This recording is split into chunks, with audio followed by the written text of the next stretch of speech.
Buenas tardes. Se estremece el sistema de salud en Colombia. La Superintendencia de Salud ordenó esta mañana la intervención de Saludcop, la EPS más grande del país con 4 millones de afiliados. La Supersalud tomó posesión inmediata de todos los bienes y de la administración de esta entidad, lo que implica la salida del presidente, Carlos Palacín. Vamos en directo a la sede principal de esta entidad en la calle 104 con autopista norte de Bogotá. Pablo César Guevara, ¿cuál es la situación en este momento? Bueno, pues muy buenas tardes. A esta hora la prestación del servicio continúa de manera normal luego de la orden del Gobierno Nacional a través de la Superintendencia de Salud de intervenir esta EPS, que es una de las más grandes del país, con 4 millones de afiliados que representan el 30% del régimen contributivo en Colombia. De acuerdo con las irregularidades y el informe que ha presentado la Superintendencia de Salud, pues entre las irregularidades que se encontraron hay el hallazgo de más de 8.000 cheques sin entregar a beneficiarios por cerca de 271.000 millones de pesos, que al parecer no hay cómo cubrir esas obligaciones. Los usuarios han manifestado cierta preocupación por lo que puede ocurrir en el día de hoy, pero al parecer o hasta el momento todo ha continuado de manera normal. Señora, muy buenas tardes, ¿cómo es su nombre? Doris Moreno. ¿Usted vino hoy a pedir una cita? ¿Específicamente a qué vino hoy? Sí, yo ya me han hecho cirugías por medio de Cruz Blanca y me ha dado excelente. Ahorita estoy en un problema de una solicitud de historia clínica. ¿Pero qué le dijeron hoy? ¿Fue normal la atención? Sí, que vinieran 10 días, me mandaban a la casa en 10 días las incapacidades. Bueno, muchas gracias, señora. Pues lo que podemos decir es que por ahora la situación continúa siendo normal, como les venimos diciendo. La Superintendencia de Salud ha manifestado que las empresas y también las clínicas que se nieguen a prestar el servicio o los servicios a Saludcop S.A. pues podrían ser sancionadas en caso de que en algún momento no quieran facilitar estos servicios o esta prestación de servicios, porque continuará, como decimos, de manera normal. En las próximas horas se espera un comunicado oficial por parte de esta EPS y hacia las 3 de la tarde el Superintendente de Salud pues entregará una rueda de prensa en el que ofrecerá más detalles sobre lo que se ha registrado de esta intervención que se ha efectuado a las EPS Saludcop. Desde el norte de Bogotá, Pablo César Guevara, Noticias Caracol. Muchas gracias, Pablo, por toda su información. La Supersalud ha reiterado que el servicio en Saludcop continuará prestándose de forma normal. Esta intervención se produce pocos días después de que el gobierno y todos los organismos de control y vigilancia pusieran al descubierto el robo al sistema de salud. Noticias Caracol tuvo acceso a un estudio contratado por el propio Ministerio de Protección que muestra el descaro al que llegaron algunas de las empresas promotoras de salud con los precios de los medicamentos. Esta es una primera muestra.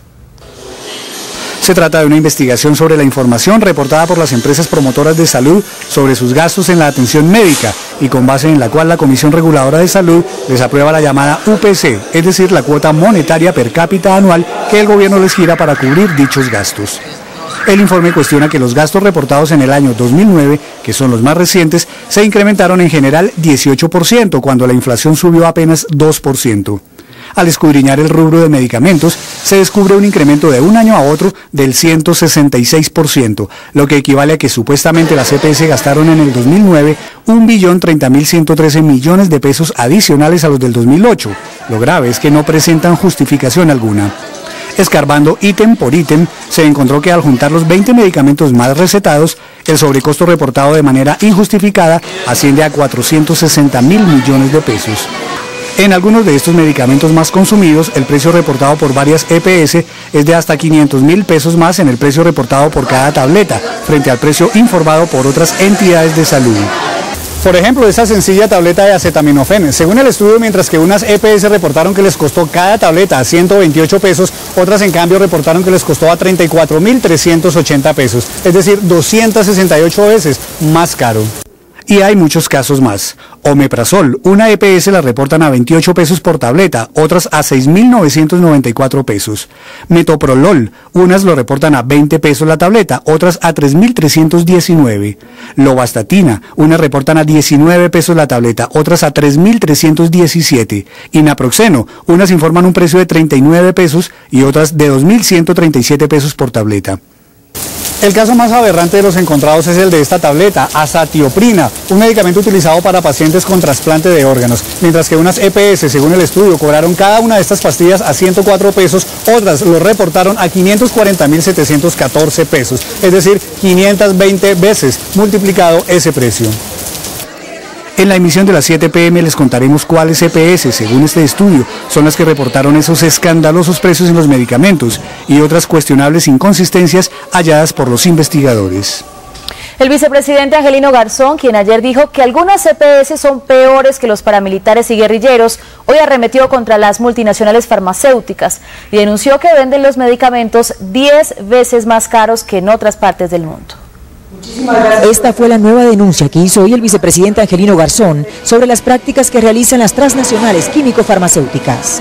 El mismo medicamento que vende en Colombia lo vende a veces 5 veces o 10 veces más caro que lo vende en Ecuador, en Perú, en Venezuela, en Panamá, en Costa Rica, en Brasil o en Chile.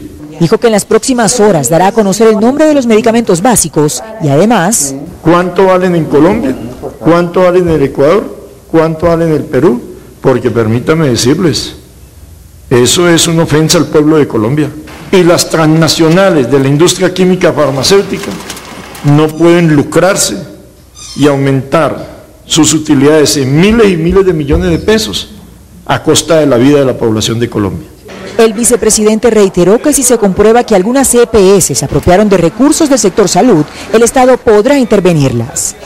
Ante el vicefiscal general de la Nación, Juan Carlos Forero, rinde a esta hora entrevista el ex viceministro técnico de Protección Social, Carlos Jorge Rodríguez, dentro de la investigación por el desfalco a la salud. En otras noticias, 2 casos extremos de maltrato contra menores se registraron en puntos muy distantes del planeta. El primero ocurrió en Barrancabermeja, Colombia, donde una madre molesta porque su hijo se había mandado a poner un piercing en la lengua, le quemó la boca. Hasta esta casa del barrio Antonia Santos, en el nororiente de Barrancabermeja, llegó la policía de infancia y adolescencia para verificar una denuncia de los vecinos, según la cual una mujer había quemado la boca de su hijo de 12 años con una cuchara caliente. Las autoridades corroboraron el hecho y llevaron al menor a medicina legal. Por un menor que llevaba un piercing en la boca y fue quemado por la mamá. El coronel Héctor Hernán Calderón, subcomandante de la policía del Magdalena Medio, explicó que según la denuncia, la madre del niño le causó la quemadura porque este se mandó a colocar el objeto metálico sin su autorización. La señora es capturada y fue puesta a disposición de la autoridad competente. Mario Mendoza, defensor de los derechos del niño de bienestar familiar en Barrancabermeja, señaló que ya se están haciendo las investigaciones respectivas para establecer el grado de responsabilidad de la madre. El menor ha sido trasladado al Instituto de Medicina Legal y se están instaurando las denuncias respectivas. Y pues una vez haga la valoración se dará inicio pues al proceso administrativo de restablecimiento de derechos en favor del menor. La familia del menor agredido ya fue citada para continuar con la investigación. El otro caso se presentó en California, Estados Unidos. Allí una madre decidió aplicarle Botox en el rostro de su hija de 8 años para competir en un concurso infantil de belleza. Aunque esa práctica está prohibida para los médicos, los padres sí pueden realizarla. Esta niña es motivo de controversia en Estados Unidos. Con tan solo 8 años, Brittany Campbell utiliza Botox, una toxina que su madre le inyecta en la cara para borrarle las arrugas que ella cree que tiene. Yo veo arrugas en mi cara y no me gustan, no son bonitas en niñas chiquitas. Según su madre, lo compra ilegalmente. Yo le pongo el Botox, sé cómo hacerlo y es seguro. La niña participa en concursos de belleza para menores de edad en San Francisco, California. Además, se ha hecho la cera para remover el vello de sus piernas y el que pueda tener en la parte pública de su cuerpo. Beautiful, pretty. Me veo mejor, más linda, bonita, todas esas palabras agradables. Su mamá dice que no es la única menor de edad que lo está haciendo. Otras mamás me decían que veían líneas en la cara de mi hija y ellas lo hacían con sus hijas. Es un mundo difícil el de los concursos de belleza de niñas. Ella necesitaba sentirse segura de sí misma.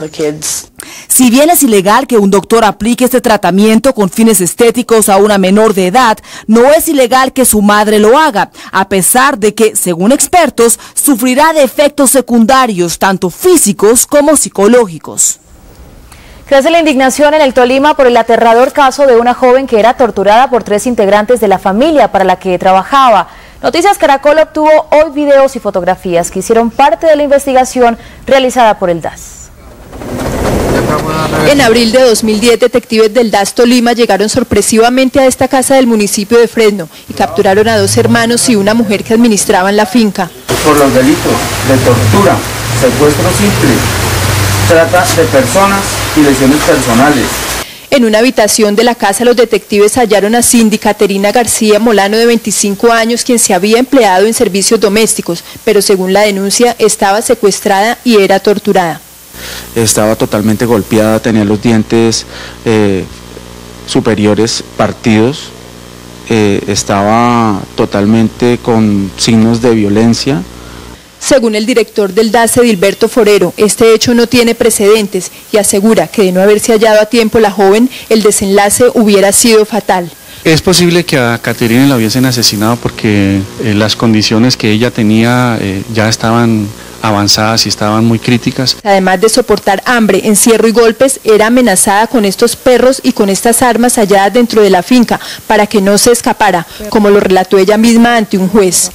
Y me decían que si yo me escapaba, los perros me podían buscar y matar. Olga Marlene Zapata Marín fue condenada a 23 años de prisión, mientras que los hermanos Arcesio y Luis Evelio Villa Restrepo fueron sentenciados a 21 años por los delitos de tortura, trata de personas y secuestro simple. Un sargento de la policía que estaba a punto de pensionarse murió al enfrentarse a un grupo de sicarios que acababa de acribillar al propietario de un local en el centro de Bogotá. Según la policía, un menor de edad fue el asesino del uniformado. Dos hombres en moto llegaron hasta este edificio ubicado en el centro de Bogotá en busca del administrador, que al parecer había recibido amenazas en las últimas horas, según su esposa Cindy Vergara. Lo que él me había dicho, lo de la amenaza, y ya, la verdad no más. Fuertemente armados, ingresaron y atacaron a tiros al hombre. Al momentico pasó una moto aquí, iba un man con el fierro en la mano. Eso ya lleva como seis manes, como 6 pintas. Una llamada de la ciudadanía alertó a la policía, que llegó de inmediato al sitio y fue recibida a tiros. En el intercambio de disparos murió el sargento Jamir Meneses. Hasta el último momento el sargento estuvo en la lucha impidiendo que causaran más daño a estos delincuentes, hubiera personas más heridas dentro de este establecimiento.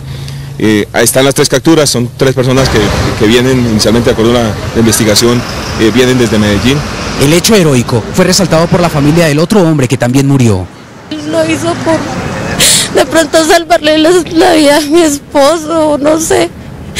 La muerte del sargento Jamir Meneses Barrón, un policía de 22 años de servicio, 18 de ellos dedicados al trabajo de la seguridad de Bogotá, lleva 18 años en la Policía Metropolitana de Bogotá. En la huida, uno de los sicarios, menor de edad, también recibió varios impactos de bala y permanece hospitalizado en un centro asistencial de la capital. Atención, momentos de pánico se vivieron hace pocos minutos en Puerto Lleras Meta, donde explotó una motocicleta bomba. El atentado deja 2 muertos y 3 heridos. La información la confirmó el ministro de Defensa encargado, almirante Edgar Celi, quien preside un consejo de seguridad en Villavicencio. Un auxiliar de policía que salió a atender una llamada precisamente por esa bomba que estaba, esa moto que estaba de manera sospechosa parqueada, y fue activada cuando ellos llegaron a esa zona. De modo que rechazamos eso y vamos a ofrecer una recompensa hasta de 20 millones de pesos para que nos dé una información que nos permita llevar a la captura de estos desadaptados que están haciendo este tipo de atentados contra la población. 12 personas resultaron heridas por la explosión de una granada que fue lanzada contra una patrulla de la policía en el oriente de Medellín. Según las autoridades, los uniformados adelantaban operativos de control en esta esquina cuando integrantes de una banda criminal denominada La Sierra lanzaron el artefacto contra 3 policías. Juan Diego, 9 civiles que se encontraban en el lugar resultaron lesionados. La policía tiene identificados a 3 señalados como responsables del atentado y por información sobre su paradero ofreció 20 millones de pesos. El ejército pidió hoy perdón a 5 familias de Antioquia que perdieron a sus seres queridos durante operativos militares conocidos como falsos positivos. Los hechos ocurrieron en los municipios de Bello, San Carlos, Angostura y Nariño entre los años 2003 y 2006. La plazoleta de la Libertad en el centro de Medellín fue el escenario en donde familiares de víctimas de falsos positivos y ejército se reunieron en un acto solemne de perdón. Allí se recordaron conmovedoras historias como la de Omaira Quintero. Y a mi hermanito fueron por él a la casa. Estaba en el trabajo, del trabajo se lo sacaron delante de mi papá y todos los trabajadores. Cuando mi papá fue a buscarlo, ya mi hermanito ya lo tenía en el cementerio hacía 2 horas. O sea, ellos lo mataron lejos de mi casa. Igual le sucedió a María Gil con su hijo de 18 años. Un día llegó el ejército preguntando por él y me dijo que él era un guerrillero. El general Alberto José Mejía Ferrero, comandante de la 4ª Brigada, fue el encargado de extender las excusas a estas 5 familias.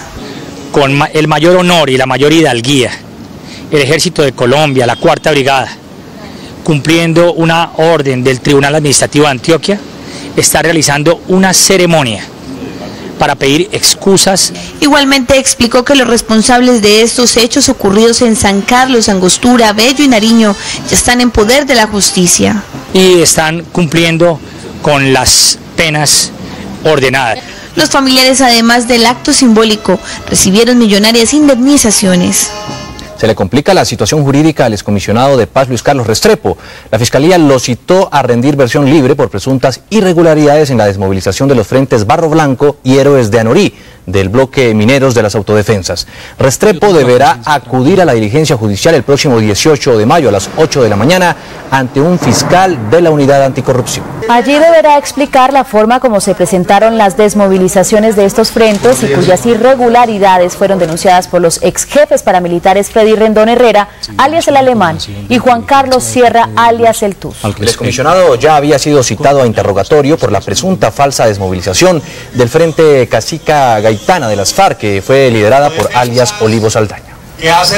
El presidente Juan Manuel Santos comprometió hoy recursos por 100 billones de pesos para mejorar la infraestructura vial, ferroviaria, portuaria y aeroportuaria del país. El mandatario se mostró preocupado por la actual situación del aeropuerto El Dorado y dijo que este se quedó corto frente a la demanda de carga y de pasajeros y que confía en que antes de culminar su gobierno inaugure la nueva terminal de transporte aéreo. Santos expresó su interés en la construcción de otra pista alterna. Y promover. El pésimo estado de las vías que nos dejó el invierno tiene desesperados a miles de campesinos del municipio de San Pedro, en el Valle del Cauca. Noticias Caracol intentó recorrer las vías rurales en un vehículo, pero fue imposible y tuvimos que seguir el recorrido a pie.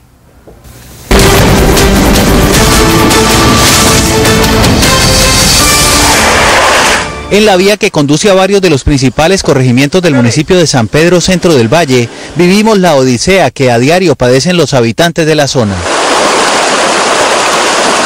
Llegamos a un punto donde la carretera prácticamente no existe por la creciente de la quebrada La Trieta. Llevamos cerca de 45 minutos tratando de cruzar este río que en este momento está pasando por encima de la carretera, pero no hemos podido atravesar este lugar. Después de casi 2 horas conseguimos sacar el carro, pero hacia atrás, y la travesía tuvo que seguir a pie. En la zona hay cerca de 1.500 campesinos afectados por el deterioro de las vías, como Rafael Vargas. En este momento se está perdiendo el banano. Es decir, yo produzco bananito y la mayoría se me pierde porque cuando a él hay que entregarlo en las plazas Pintón. Y si ese día no salió usted, se perdió porque ya se maduró. Usted sabe que es un producto que madura rápido y listo. Este punto estuvo bloqueado durante 15 días y solo hoy, con la ayuda de maquinaria pesada y los camineros del Comité de Cafeteros, se pudo restablecer el paso de manera provisional. A pesar de ello, los usuarios de la carretera critican el estado de la vía. Muy mala. Aquí arribita hay un derrumbe a unos 800 metros y yo creo que es lo único que ha pasado porque tengo doble transmisión. A esto no pasa nadie. Los propios campesinos han tenido que unirse para recuperar tramos de la vía y evitar mayores dificultades. Esta es una zona productora de leche, café, plátano y frutales. Una grave crisis económica y social amenaza municipios de Río Negro en Cundinamarca por cuenta de los derrumbes en las vías debido al invierno. En poblaciones como Pacho, El Peñón y La Palma los alimentos se están descomponiendo porque no hay cómo transportarlos. La plaza de mercado de La Palma está desierta. No hay compradores y muy poco que vender. La crisis se origina en el invierno y en el cierre de las carreteras por los derrumbes. ¿De qué está viendo el campesino? Pues ahorita por ahí de muy poco trabajo, porque no hay ventas, por lo que no hay salida. Ese es el problema, nada más. El plátano se vendía por ahí a 15.000 los racimos, ahorita tocarlos a veces a 3.000 pesos los domingos. Pues lo que está pasando en La Palma es que no tenemos vía ya por ningún lado para el mercadito. Estamos, mejor dicho, en la pitadora. Los altos costos en los precios de lo que se trae a La Palma evidencia la carestía. El bulto de papa está a 30.000 y ahorita está a 35, 40.000. ¿Y qué decir del transporte? Valía 10.000 pesos a Pacho, ahorita está en 20.000, 18.000 pesos. El comercio está desocupado, aquí se vive del turismo y desde Semana Santa por aquí no pasa nadie. La economía pues no se diga, si no hay plata en el campo no hay plata aquí en el pueblo. Si no pueden venir la gente de Bogotá pues muchísimo peor porque se acrecenta la situación económica del municipio. ¿Están en crisis? Sí, claro que estamos en crisis. El arreglo de la carretera es urgente no solo para que el campesino pueda sacar lo que produce, sino para que lleguen los alimentos a La Palma. Carlos Eduardo Barragán Rosso, Noticias Caracol.